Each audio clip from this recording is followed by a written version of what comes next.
Good morning, Chairman Gray and Chairman Thomas and members of the Committee of the Whole. And thank you for the opportunity to testify before you today regarding the Bullying Prevention Act of 2010 and the Harassment and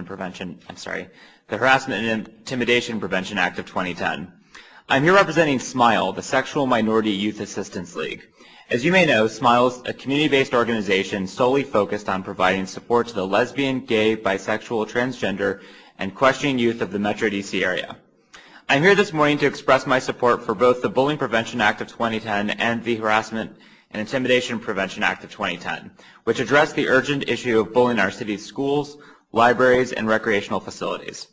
The District of Columbia is one of only a handful of jurisdictions without an anti-bullying and harassment law, and the proposed legislation is based on model policy that includes a strong definition of bullying and identifies clear measures to support teachers, youth service professionals, and youth in preventing bullying from occurring and addressing it when it does.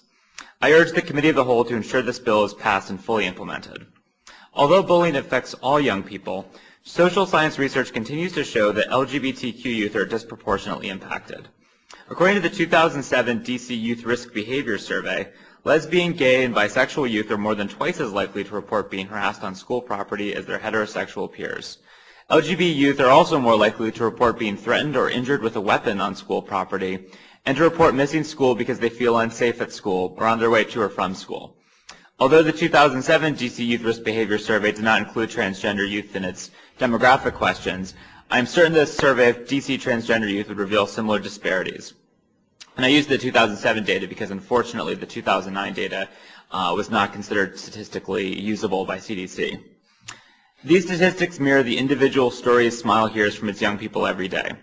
Our LGBTQ youth frequently report being verbally and physically harassed, threatened, and assaulted while they're at school, and that teachers and school administrators do not always intervene appropriately or address the issue if they report it. The pervasiveness of bullying and harassment of LGBTQ youth in our schools has very real and very grim consequences.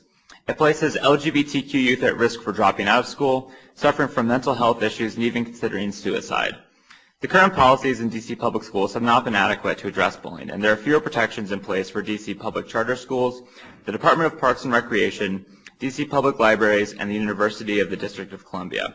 The Bullying Prevention Act of 2010 and the Harassment and Intimidation Prevention Act of 2010 create a robust policy for all these agencies, which includes implementing bullying prevention programs and ensuring youth have a clear channel to report incidents and ensure they are addressed. If passed, this bill would help make our schools and youth spaces safer for LGBTQ youth, a population all too often overlooked, and would help ensure they receive the educational and extracurricular opportunities that all youth deserve. I urge the DC City Council to pass this legislation and ensure it is fully implemented. Thank you. Mr. Musanti's position is that the charter school law is written in such a way to say that charter schools will make those determinations. My concern is what happens if we have a gap, in what the policies are, what the enforcement consequences are in individual schools. I'm sure some will have very aggressive policies, some may not. So what would the position of SMILE be on that? Well, I would share your concerns, Mr. Chairman. I think that it's great to hear that all of the charter schools have policies on the books, and I know that we have youth who attend charter schools. He said 28 of them that he knows about. That's about it. Well, they've responded so far. A little more than half, yeah. Yes, and we have youth who attend charter schools who have great experiences in their charter schools. I think that one of the key wonderful things about the legislation we're discussing today is that it's not just a policy, it's actually a very robust policy that enumerates the different categories for which people are often bullied.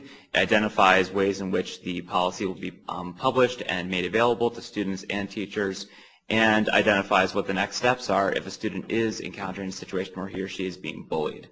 So I think that although it is great to hear that the 28 out of 28 reporting say they have policies, I think what is really important is to make sure that those policies include all of these key provisions. The legislation we're discussing today is based on a model policy that has been shown to be effective not only in addressing bullying but also in making students feel safer, and I know that folks from GLSEN earlier today testified about that. So I think that in short, I have the same concerns you do. I think that I understand that a one-size-fits-all approach might not be work the same way in our public charter schools, but I think that This is an issue that's impacting all students. And yes, the group of students in a certain charter school may be different than the group of students in another charter school, but we know that bullying and harassment and homophobia and violence against LGBT people are not specific to individual groups in our society. It's something that pervades our entire culture.